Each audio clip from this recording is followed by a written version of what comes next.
Your Humanities Half Hour is brought to you by the Northern Marianas Humanities Council, navigating the human experience together.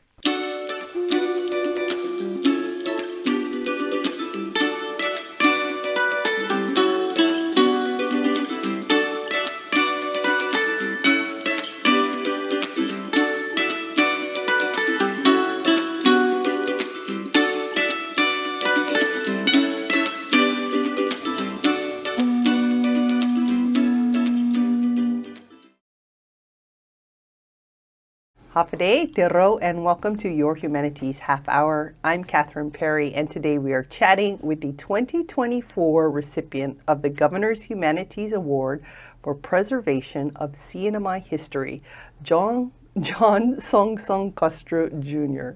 John, buenas. Buenas, Cat. Welcome.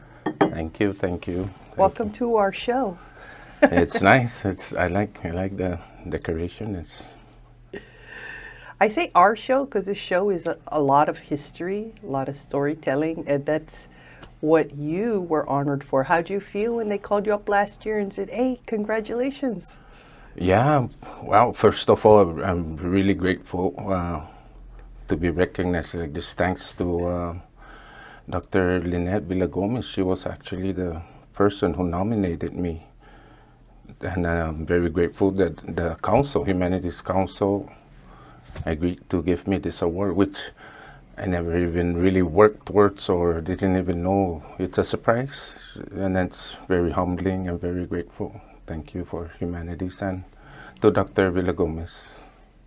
I love that you were surprised because it's like you're just living your life, just doing your thing, what's in your heart, and then boom, you get an award. That's true.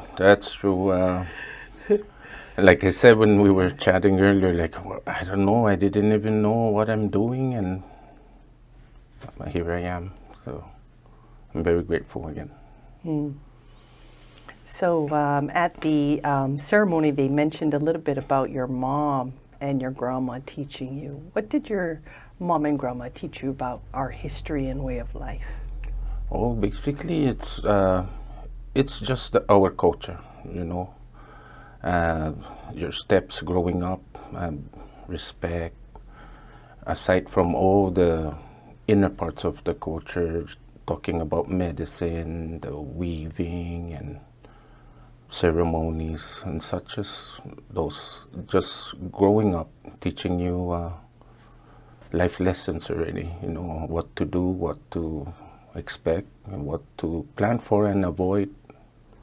Because when it comes down to just the work culture, it's not just the grass skirts and the dancing, which are very important because they're ceremonies, but then we're exposing survival skills. When we talk about culture, we show them how we live.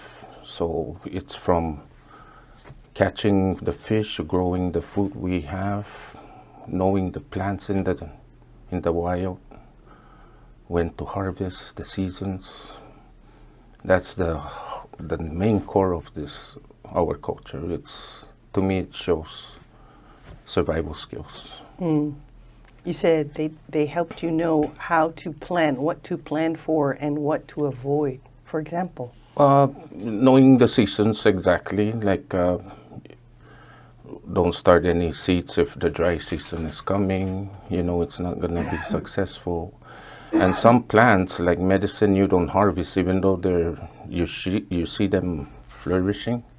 You don't harvest them because they're gonna disappear or die, unless you harvest them on the right season to make sure it continues.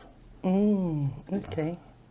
I just found out you're from Rhoda, or your mom is from Rhoda. I never knew that before. What did you spend time there?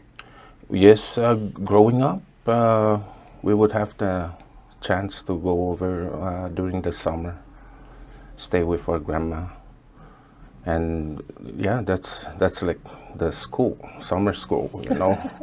Learn how to make salt or even how to prepare fish, clean fish, grow food, and then because we have that activity, we practice the words. So a lot of languages are hidden in the activities that we have in our culture. And if we stop having those kind of activities, the words disappear, language follows right along. So you have a family name better known as Familia Mames, Yes. which means sweet. Sweet. Yes. Do you know why your family has this name? Because I have it. Can I give my theory first? Sure. I always see you as a very respectful and humble person. Oh, thank you, thank you. And I hope I am, and I stay like that. But I think, you know, our people, when they come up with pet names, family names, to me, I think it usually sounds the negative part of it. Like a tease name. Yeah, like a tease name. Oh, so how does it sweet become? Right. It means you're not sweet? Or? Maybe. But then I hear some stories saying that my grandfather used to harvest the sugar canes for the animal feed, turns it into animal feed, and they will see it. They see the back of the Jeep or the cart full of sugar cane. That's one of the theories. But like I said, it could be a tease name actually.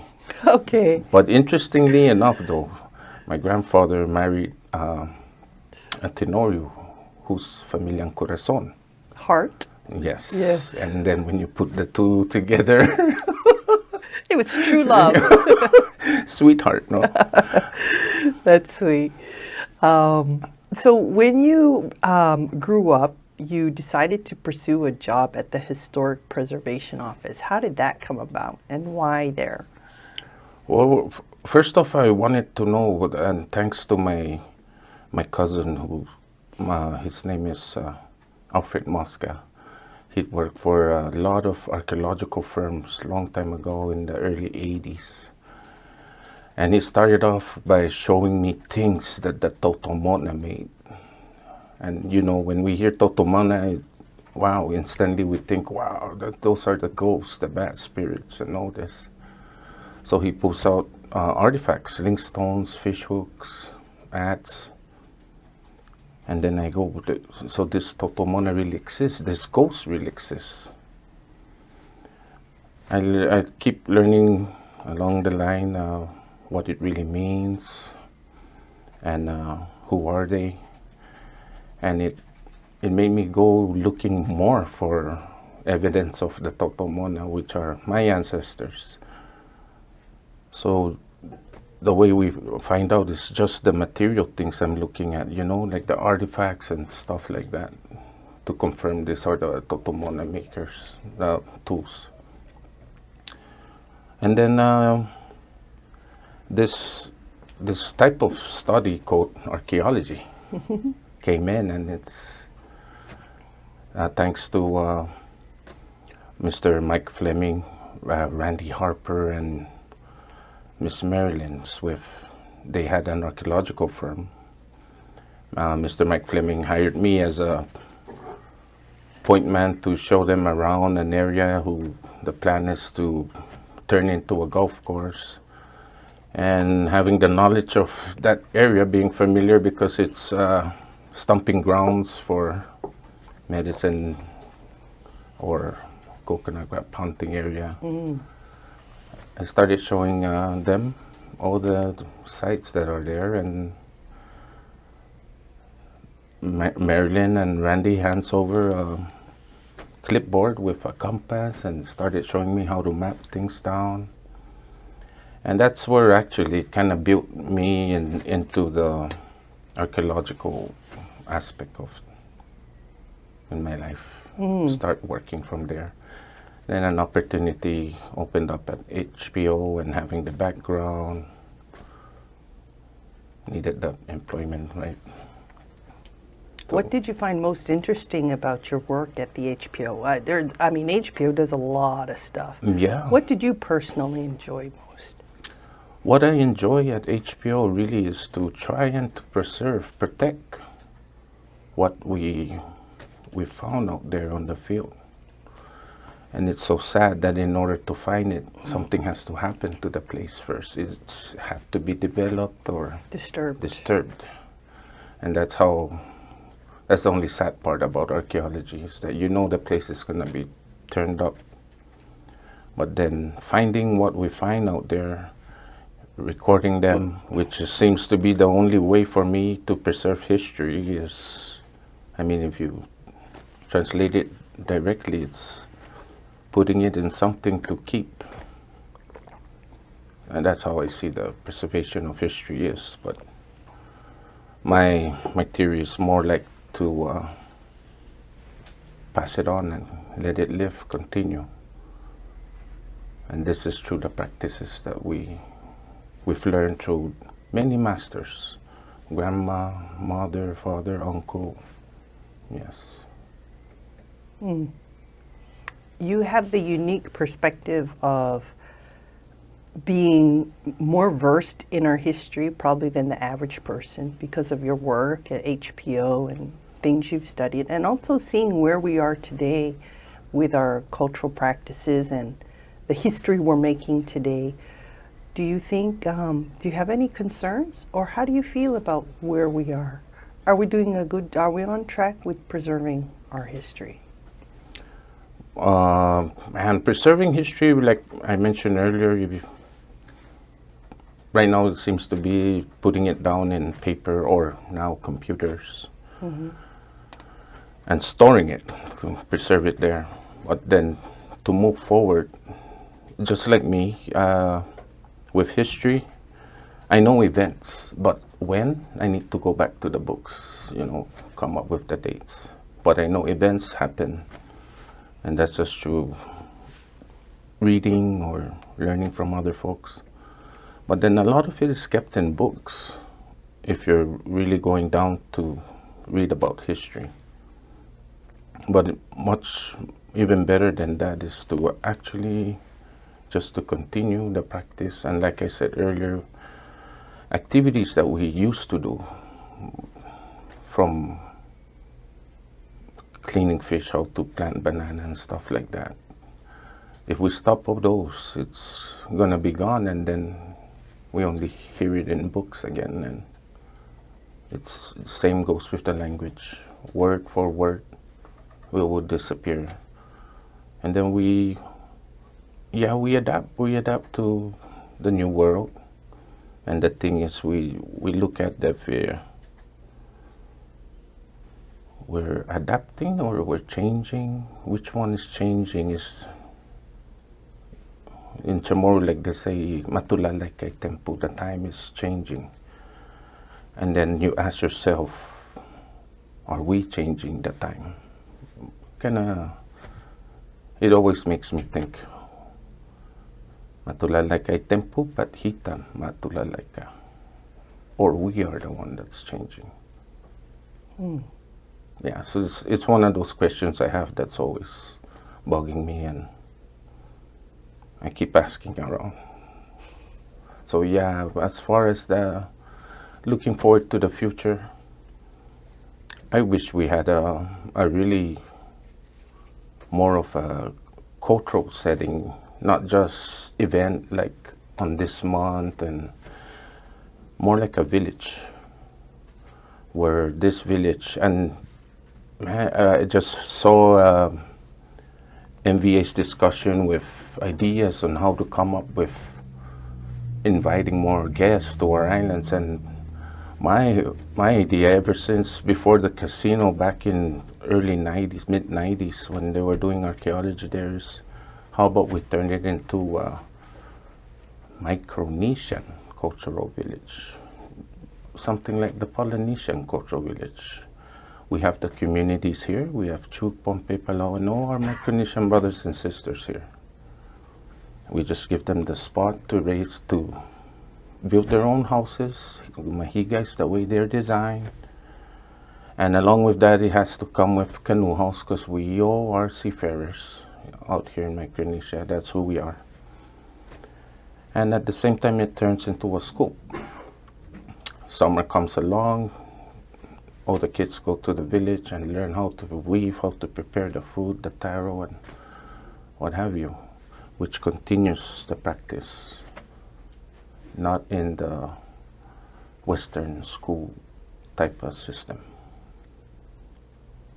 And then I see that could be a good marketing strategy for our MVA office. Having a Micronesian cultural village would be something really nice. That way, not only us, Carolinian, Chamorros, we might want to go and check out what's in Pohnpei's, how they make their Sacao. Oh yeah. How come the fish over there tastes better when they cook it? And we, and we share the Micronesian knowledge. So I wish something like that happens. And with that going on, it's an activity, it's a center. Our teachers would be the folks that still have the words for the process, the names of how to do things, and that will still be passed on generation after generation. Today we're adapting to the dollar and English. yeah, and yeah, the money is good to have. My grandma says money is good to have, but never make it a need. That's a deep one. And I try and balance, and yeah, money brings luxury, right? That's what it is. We don't need to go farming, we just buy somebody's crops, or no need fishing, just go and fish. I buy the fish and you can select. But yeah, so it's kind of hard, maybe because my grandma grew up in those times where it's really hard. But it's good the way she tries and explain about money. And it's good to have, but try and make it not to be a need. You need money, you need money. Yeah, I don't know. But yeah, it brings luxury. That's what it is. We're chatting today with John Sangsong Castro Jr., and we'll be back with more after this break. Looking for resources about Marianas history, culture, and more? Well, check out the Northern Marianas Humanities Council's collection.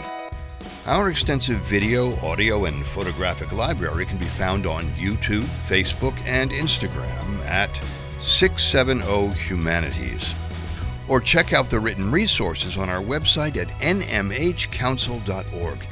And for those who prefer a good book, we also have a selection of local publications for purchase. So, dive in, explore, and share your comments as we navigate the human experience together.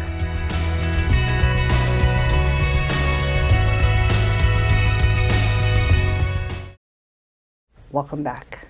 John, you were talking earlier about having canoe houses at a Micronesian cultural center. This is your dream. Yeah.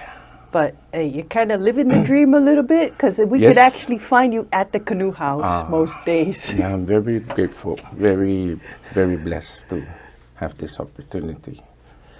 What is the program and what is your role? Well, first off, I'm the program coordinator. I'm not the navigator or a man who knows the ocean. I'm just a program coordinator, and I just try and help to make ends meet. And our master navigator, who actually is Tony Piailuk, son of Mao Piailuk. He is our master navigator, he is our teacher, our instructor, and I am an apprentice, and two other folks that's with us in the program. So the name of the program is? The name of the program is Seafaring Traditions Program. And basically it's because that's who we are. We are seafarers, and that's the only way we got to this islands, and maybe the Catholic Church might have a problem with that.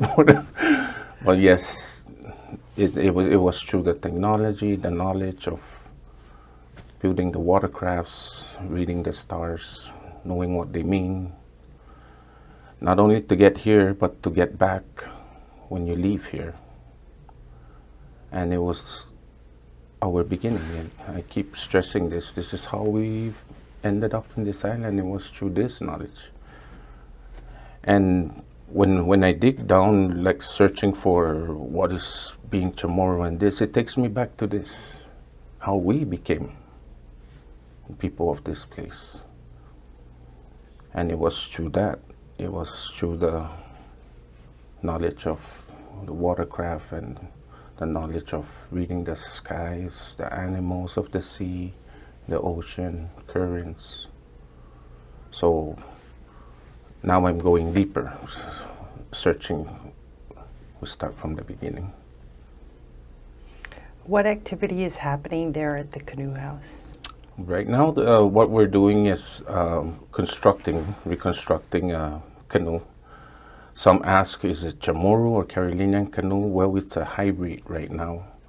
A lot of canoes out in the Caroline Islands have a two-arm to the outrigger. The Chamorros, according to history, have three arms going out for the ocean voyaging ones. And the only other Micronesia family we have here are the Marshall Islands, who have a three-arm outrigger. And so it's a hybrid. We're having Tony as our master builder.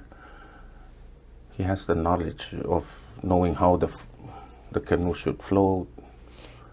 And then we are still learning how. And we haven't put the canoe in the water yet. It's currently at 70% complete, 30% more to go, and Tony has plans to come back, and we're gonna finalize this canoe and take her out and go on a voyage. And what is she made of?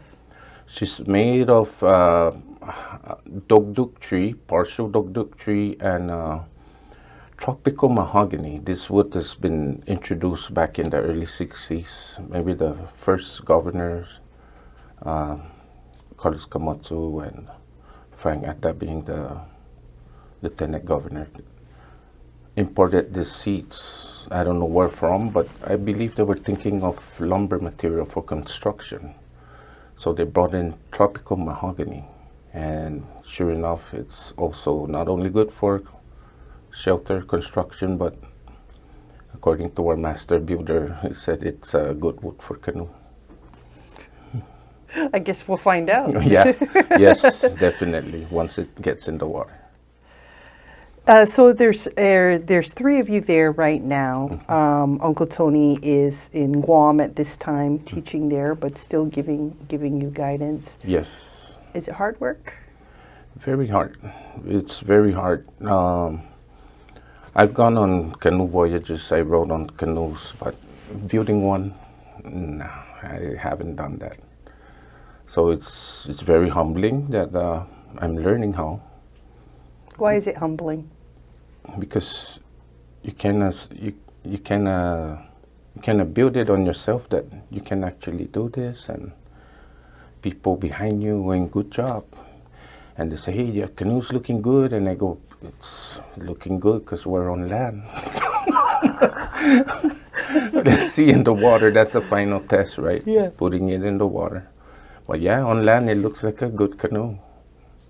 Mm-hmm. You know, there's that African saying, it takes a village to raise a child. But traditionally, it would take a village to build a canoe. There's a lot other than the physical, you in the canoe house with the guys chopping away. What are some of the other things necessary to do this type of, to make this possible? Yeah, well, you mentioned it. It takes a village, and that's how it was actually.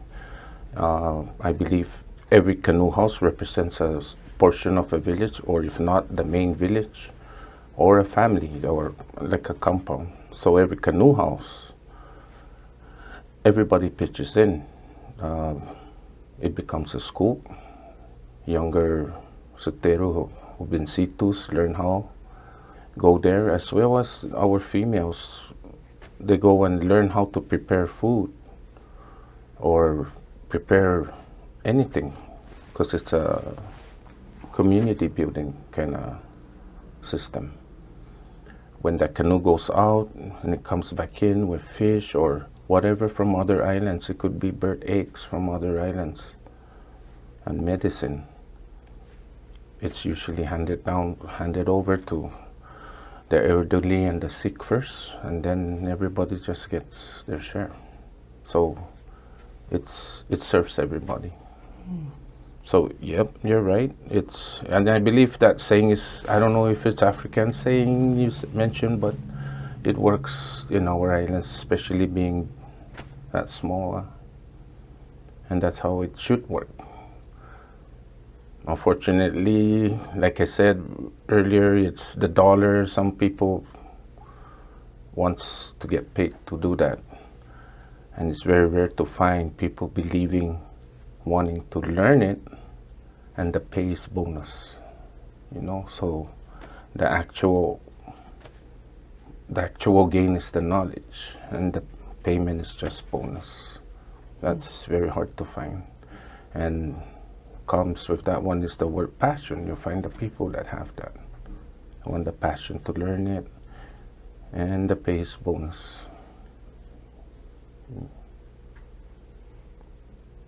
So it's a Carolinian style oot with the name Guma Higai, located in Sisupi, and you guys are there almost every weekday, and you welcome visitors.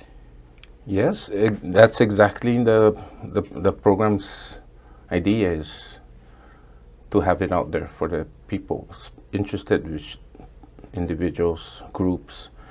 And every day we would have tourists from the neighboring hotel or resort come by, and show them the half-day spirit, talk a little bit about the canoe. The name Gumahiga is basically a Chamorro word talking about the type of structure, the type of house. Basically meaning it's a house built of leaves and sticks. Yeah, higai is, and then there's other types of Gumahigai. They have the Sadigani, Kamaroti. What are those? Those are either elevated off the ground. There's still Gumahigai being coconut leaves and stick, but it's the design that has it different, where it's elevated off the ground like ladystone structure, that kind. And if you look at the canoe house design, everywhere in Micronesia has that triangle pitch, and it's just different designs on how, like Yap has another design, Palau, Pohnpei, but we all share the same basic geometric shape of the house.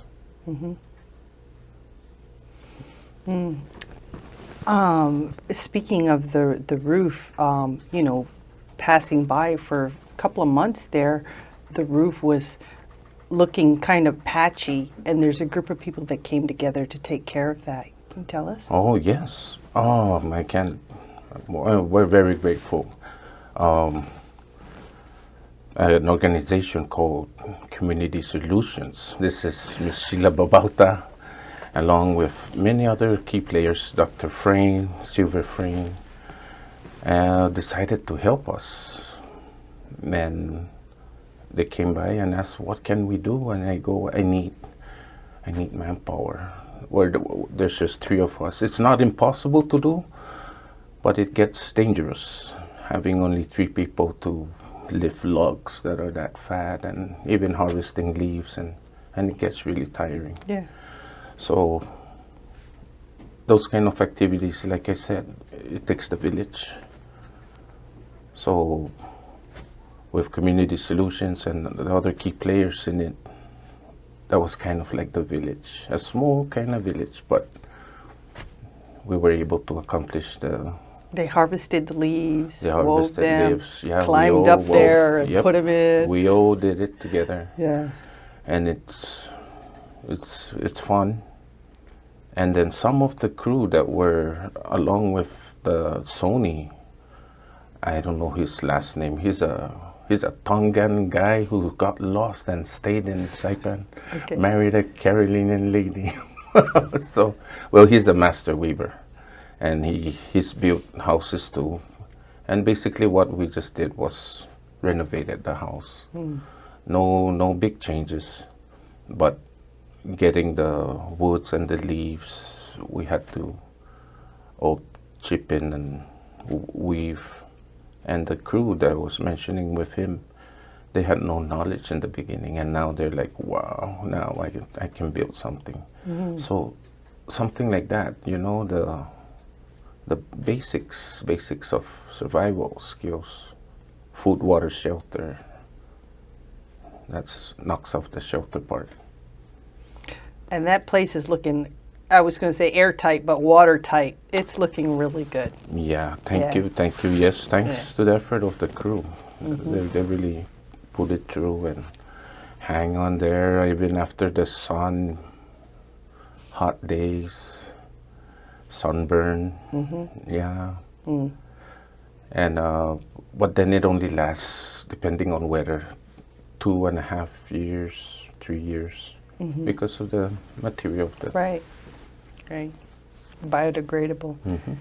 John, I want to thank you for your time today, and I also want to thank you for the example you are of, I really don't know how to describe it, but really just living the life, living the culture, breathing it, exemplifying it.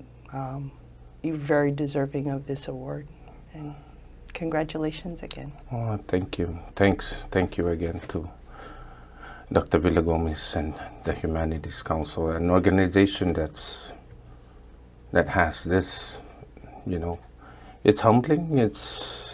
I'm really grateful being recognized.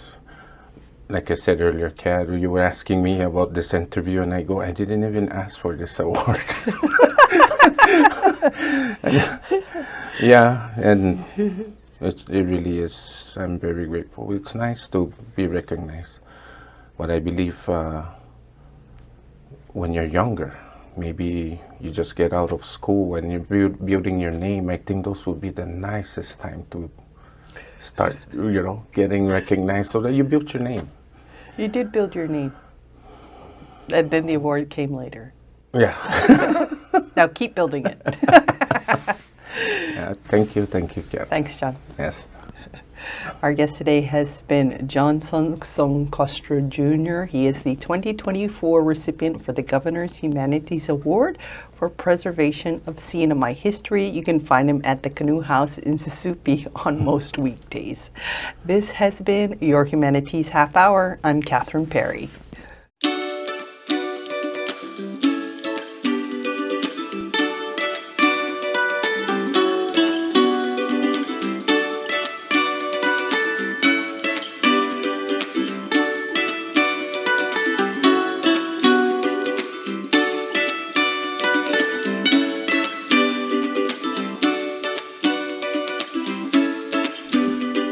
Your Humanities Half Hour has been made possible in part by a major grant from the National Endowment for the Humanities.